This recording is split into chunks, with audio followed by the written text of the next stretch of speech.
Hi, and welcome to Tea Leaves Programming. Today we're programming like it's 1979, doing Haskell for Dilettantes. We are getting into one of our first major abstract discussions. We're going to be doing the Functor module of the Data 61 FP course.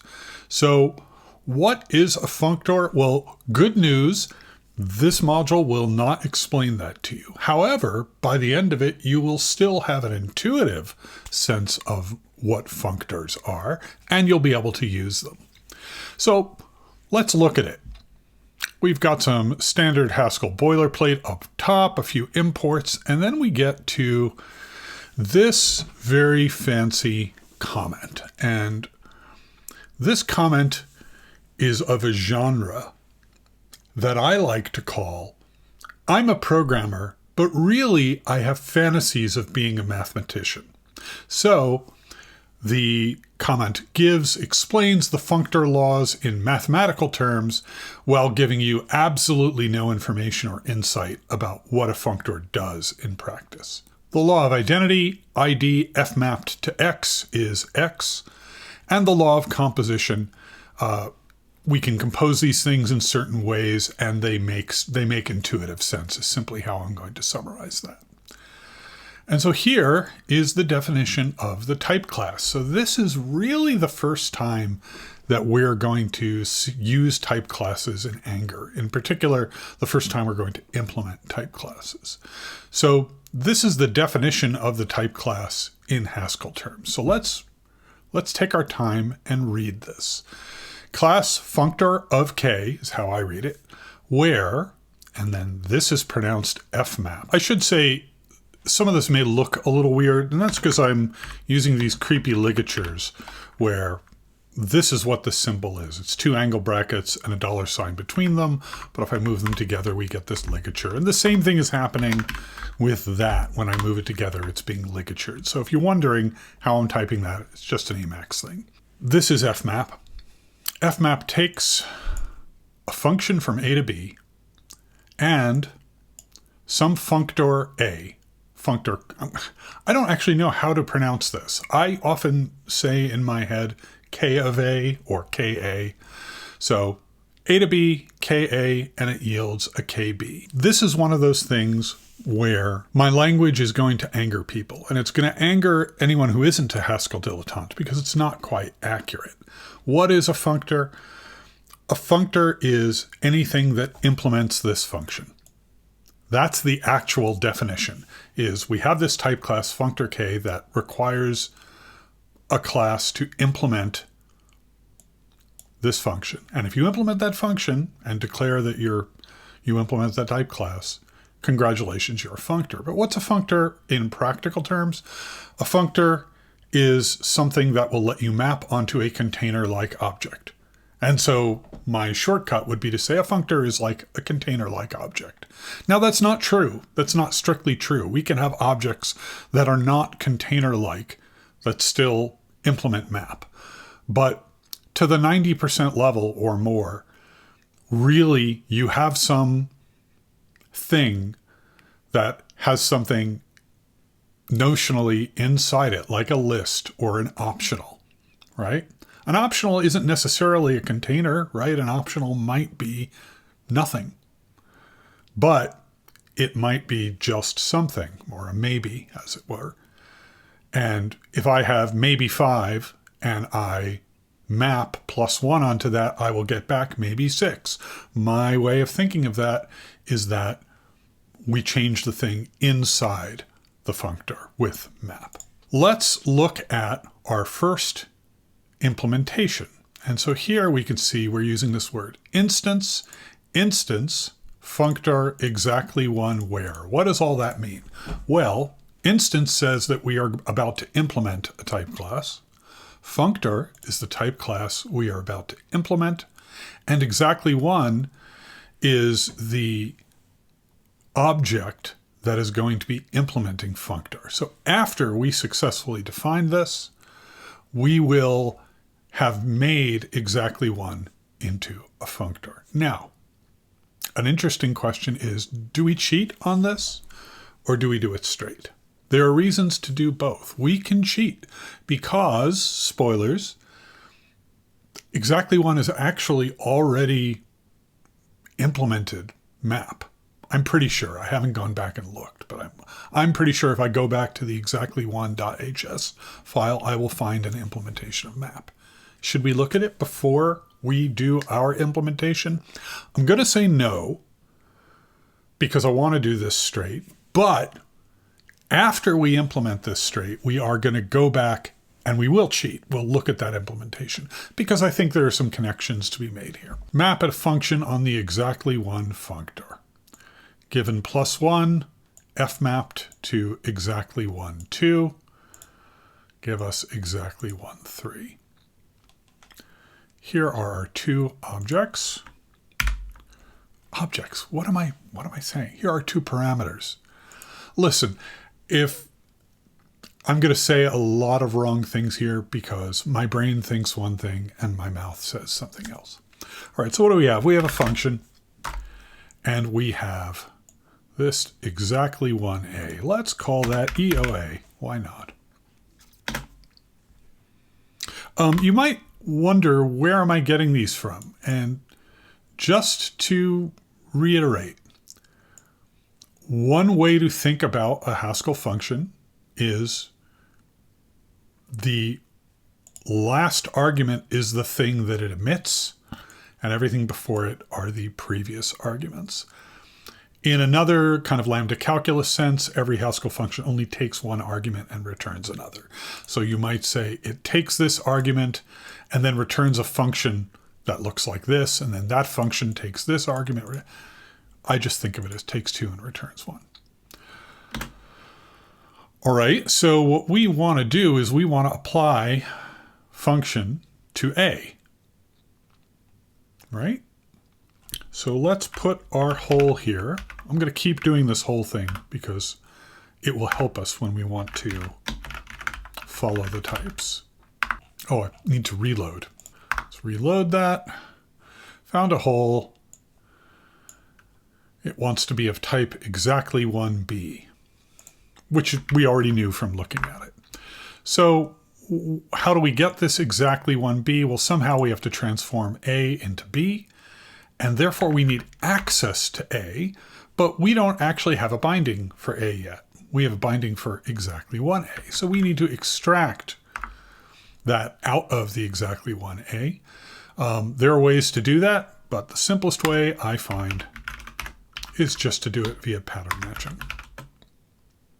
And let's call this, what was I calling it? Yeah, we can do that.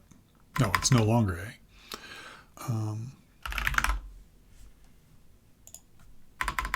So the more Haskell way to do this would be to make this exactly1x as one style.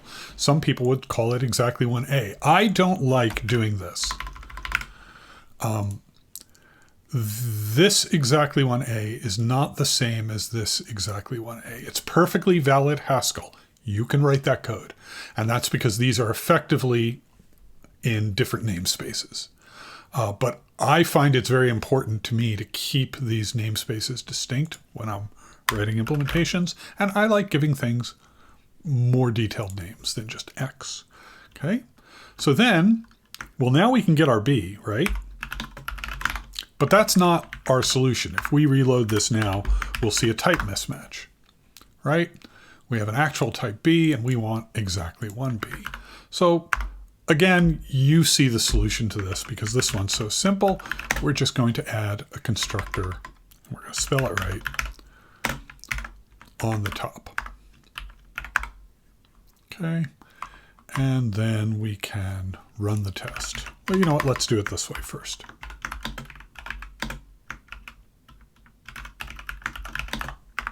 We get back exactly1.6. What we can do is we can take that symbol and put it in parentheses. And that has the unexpected effect, I think it's unexpected, of changing it from infix to prefix, or if it was a prefix symbol, from prefix to infix. I think this is actually one of the more confusing bits of Haskell syntax. Back here, right, we actually said that this is going to be used infix by default. All right, let's run the test and make sure that we handled all the cases. Passed. Functor exactly 1. Great, and that's the first functor implementation. Map a function onto a list. So if we map some function onto nil, we're going to get back a nil list. That makes perfect sense. If we map a function onto a list that's not empty, we apply the function to each item of the list. So the example here, given +1, applied to 1, 2, 3, nil, we will get back 2, 3, 4, nil. I just realized I forgot to do the cheating thing I talked about. So let's go look at exactly 1. And you might notice this. Map exactly 1. And you might notice that this is the same implementation that we just did. You know, the bindings are different, but it's the same implementation. And so if we wanted to cheat in our functor implementation, instead of what we've done here, we can do this.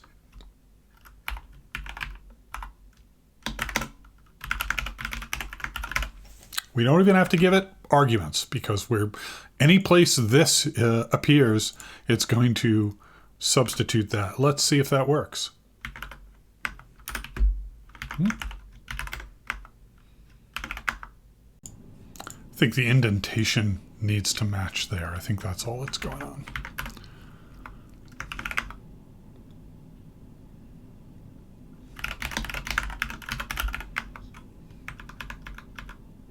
Yes, and that still passes.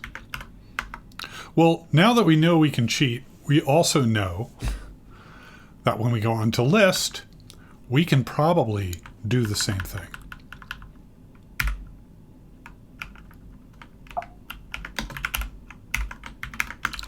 Let's see if that, I think it's called map.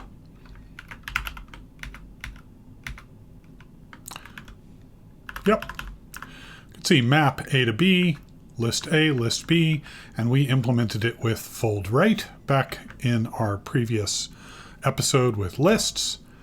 And so we don't need to re-implement that here. We can just say, use the map function. We already did this.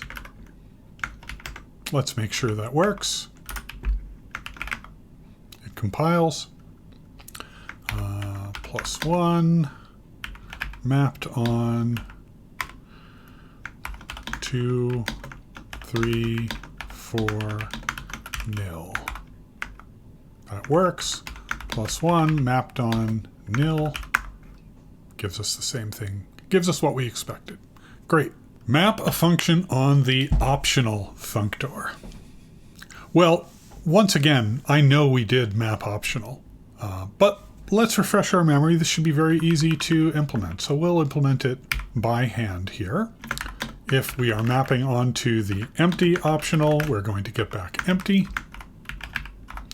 And if we're mapping a function onto full sum item, we're going to get back a full of function item. So you see why I describe functors as usually being container-like.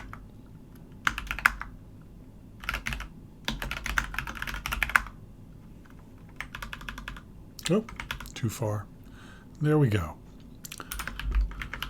That's optional. And we absolutely could have just said fmap equals map optional and been done with it. Now this one I find a little challenging to understand. This is, in a previous episode, I mentioned that we're going to see examples where we're going to get to the correct implementation by following the types and still not really understand what it means. This might be our first example of that. So I don't know why they call this the reader functor. I'm sure that they're right, and I'm just ignorant of it. I think of this arrow and a T, as a partially applied function. This would be all the functions that take type T. So +1 would be a function that takes type t if t was int. So we've got some function and it's applied to some type, maybe int, maybe bool, who knows. But this is in a functor context, right? So fmap is really only going to be involved when we have types, when we're feeding it things of these types. All right, let's start breaking this down. We have fmap, which is going to take a function from a to b. I think that's uncontroversial. And then it's going to take a function that goes from t to a. So the way we would normally see this kind of in a type signature, you know, it would look more like that. That would be what we're more likely to recognize that as. But that's what this means, right? Takes t, t's kind of on the left side notionally of that arrow, and a is on the right side. And it's going to convert that from into a function that takes a t and returns a b. Okay, that kind of makes sense. So here's really the first example where I said functors are all about containers. Functors are container-like. And maybe we could describe a function as containing a type. But the intuition is not as straightforward here. I don't know that it really, that most people would describe a function as containing a value. It yields a value would be what I'd say. All right, so let's actually implement this now. What we want to do is we want to follow the types. So let's do our naive way of doing this. We've got our function a to b, and then we've got this reader TA. So let's just call that TA for now. And let's put a hole here. And let's see what our type error is. Found a hole from T to B. Right? And we have some relevant bindings. So what do we have? We have T yields A, and we have A yields B. We have a function that given an A will yield a B. And we have a function TA that given a T will yield an A. So that's interesting. So we don't have what we need in terms of bindings to make this happen yet. But I feel like we're close. And in particular, since these are two arguments, can we break them down?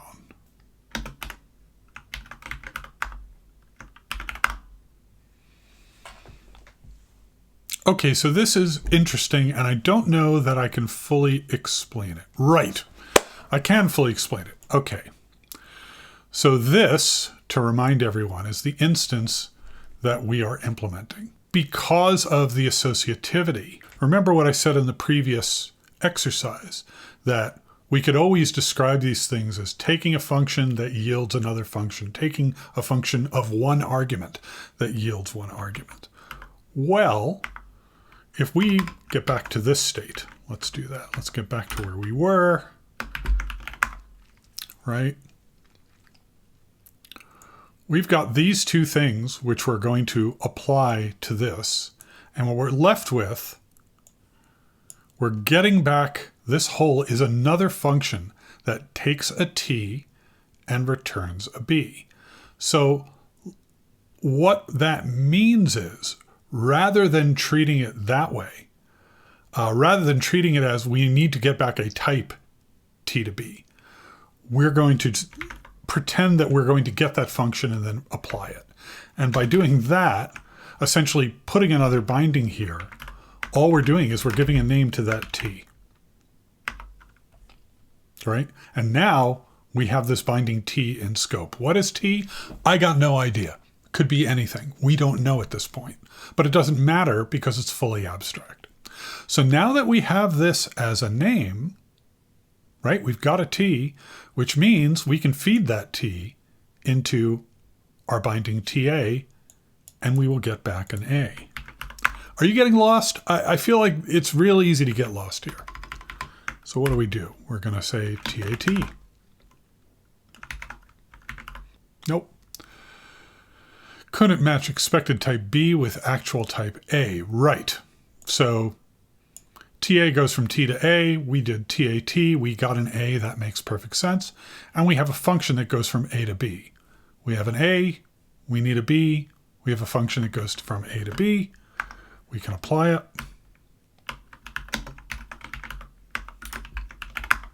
And we have now implemented functor on the reader with very little understanding of what that code does. I'm being blunt here. Like, I could describe it to you, and I did, but that's not the same as having an intuitive understanding of what that code would actually be doing. To a large extent, I just followed the type errors to get to that answer. Let's move on. Anonymous map maps a constant value on a functor. So, functor k given some a, some value a, and given a functor b,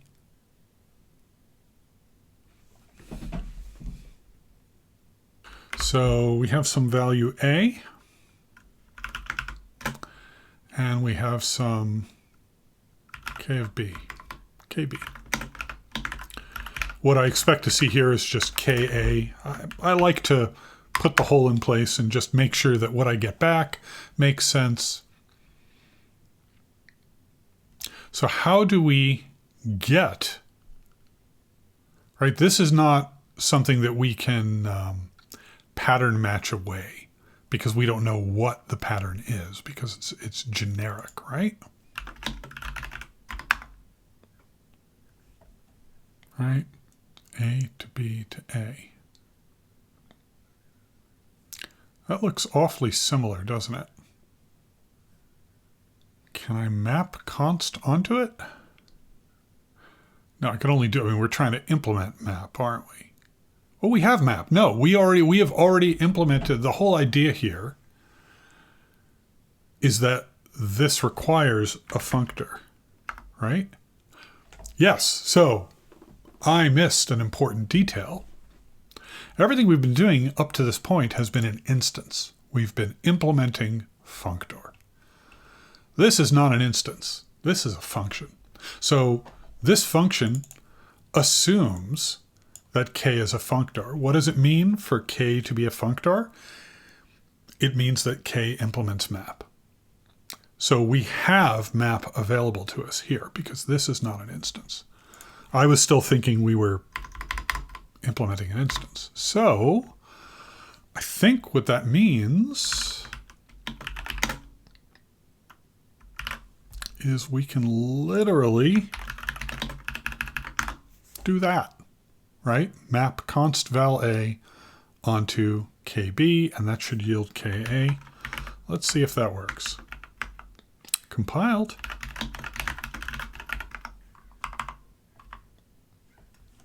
Yes. And let's try it by hand, as I am wont to do. Let's say 777, partially mapped, left mapped, I think that's pronounced, onto, oh, I can't do that because 2, 3, 4, nil. Yeah, we got a bunch of sevens. Lucky number 7. Let's move on. Apply a value to a functor of functions. Well, I don't even want to think about applicative because I hate it. So we're applying the value 8 here. I see. So this is a list that contains a bunch of functions. That's what they mean by functor of functions. Well, that's a concrete example of what they mean by functor of functions. And then we are using this application argument, and then we have a value 8. So 8 times 2, that's 16. 8 times plus 1, that's 9. 8 times plus 1. 8 applied to const 99 is 99. And 8 applied to nil, of course, is nil, and that closes out the list. Here's a non-list example where we're applying 2 to an optional of empty and getting back empty. And presumably if it was 2 applied to full plus 1, we would get back full 3. All right. So given that k is a functor, we have some functor of a to b, functor of functions, right? Interesting that they already filled out that for us there. And given a, I know this first reload is always profoundly uninteresting, but I find it helpful to look at it. We need a whole k of b. Why isn't this just map? Why isn't this just that? I'm sure there's a reason, and I'm just not seeing it. Actual type A. Oh, because I see. No, backwards.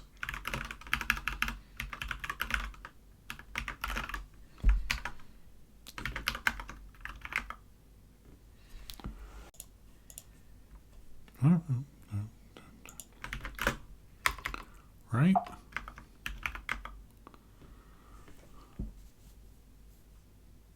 Do I need this on the... Oh, because I want to apply this function, essentially, to everything inside it. So I actually have it reversed, I think.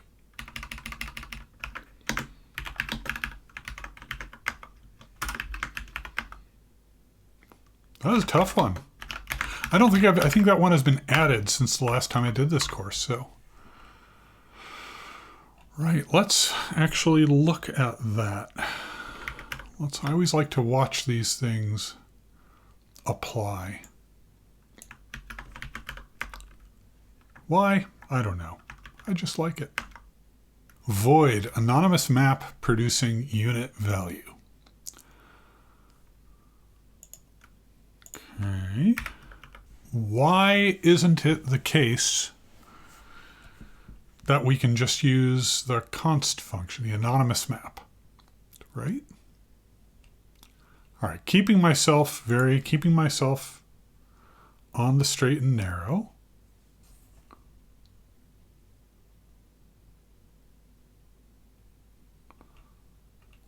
Why can't I do this?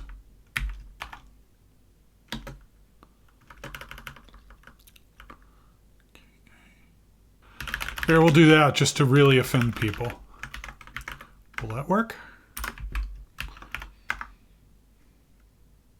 I think my shell might be.